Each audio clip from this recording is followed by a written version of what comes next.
Hello mga ga, ito na po yung ating crispy pilipit recipe. To this video ay magbigay lang po ako muna ng 500 grams lang na harina para po madali nyo lang pong masundan.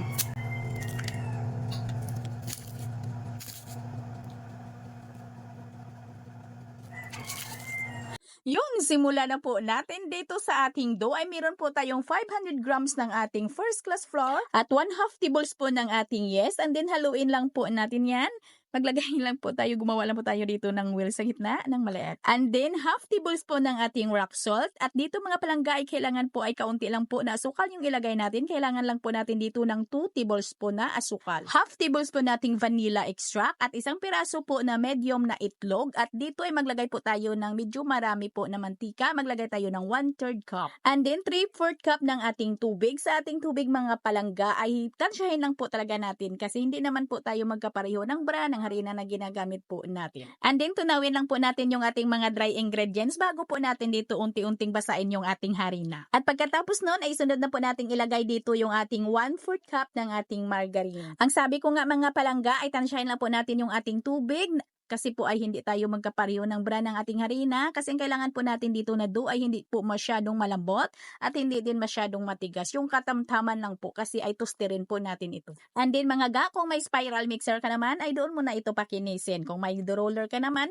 ay doon mo naman ito pakinisin. Kung wala naman ay pwede mo talaga itong masahin ng mano-mano hanggang sa mapakinis mo yung ating dough.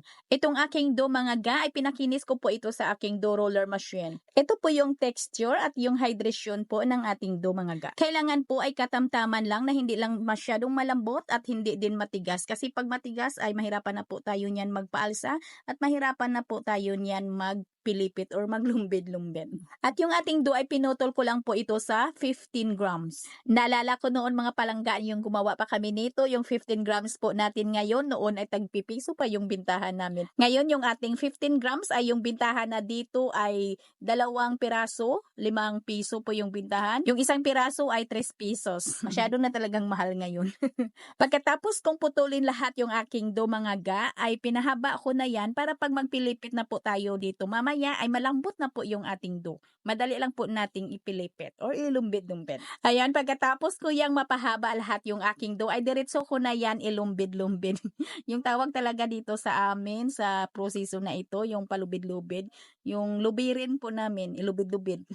Ganito lang po kami maglumbid-lumbid. Masyado po talaga itong matrabaho mga ga, pero kahit matrabaho ito ay masyado naman itong mabinta. Mabintang-mabinta naman po ito kasi ay malinamnam talaga at masarap talaga mga ga kasi crispy nga. Sa 1 kilo po natin dito na harina ay marami na po tayo ditong magagawa. Kung gumawa kayo pala dito mga palangga ng 1 kilo na recipe dito, ay dublihin nyo lang po yung ating recipe. Ganun lang po kadali. 15 grams lang po talaga yung putol ko dito para hindi masyadong malaki yung ating dough para po pag niluto po natin ay madali lang po siyang patustirin. At kailangan po yung ating pagpilipit dito ay hindi po masyadong payat or mahaba na maliit kasi po ay madali lang po yang maputol. Kailangan po ay hindi lang po masyadong mahaba para po ay medyo matibay para hindi agad-agad maputol. Mga ganito lang mga ga yung haba niya sa ating 15 grams. At pagkatapos natin itong ma-form lahat ay isalansan lang po natin ito mga ga at paalsahin lang po natin ito. Yung aking plancha pala ay nilagyan ko po yan ng harina. Pwede ding shortening para po hindi dumikit. At palsahin ko lang po ito ng 2 hanggang 3 oras. Ayan po, pagkalipas ng 3 oras ay niluto ko na po yung ating dough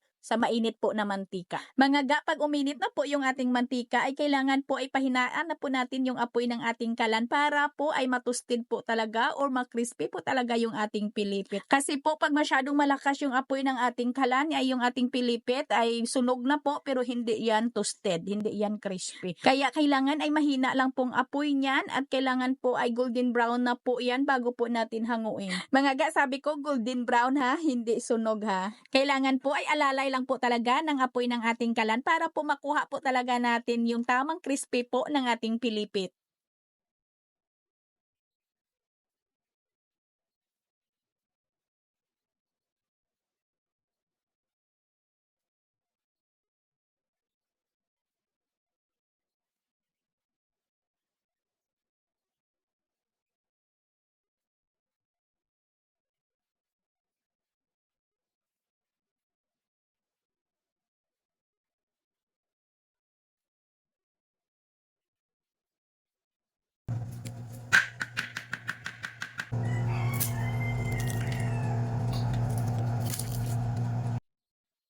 Mga ga, dito naman po tayo sa ating asukal. So dito gagamit lang po tayo ng 1 cup na white sugar at 1/4 cup ng ating tubig para lang po mabasa lang po o matunaw lang po natin ng kaunti yung ating asukal. And then haluin lang po natin ito ng kaunti. Wala pa pong itong apoy yung ating kalan ha.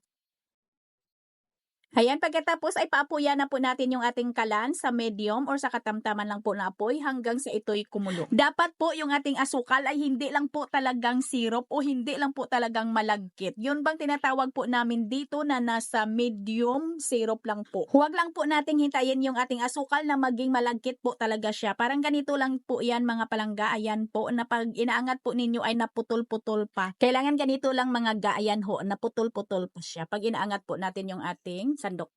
At pagkatapos ay agad po nating pahinaan ang apoy ng ating kalan at ilagay na po natin dito yung ating crispy piliper. And then haluin lang po natin para po ay yung iba ay malagyan din ng asukal para po ay mapantay po natin. Yun yung sabi ko mga ga na kailangan po ay hindi payat yung inyong pilipit sa pagkalubid-lubid para po hindi siya agad-agad maputol. Kasi po ay hinalo po yan natin. Ayan.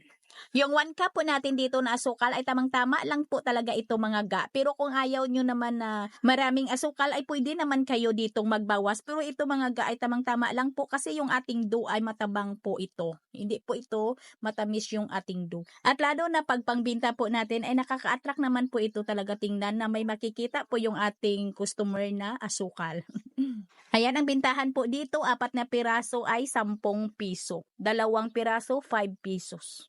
Masarap at malinamnam talaga ito mga ga na panghimagas. Sana nagustuhan po ninyo yung ating video for today. Magkita-kita po tayong muli. Ito pong inyong Kainday Tinapay. Maraming salamat at bye-bye.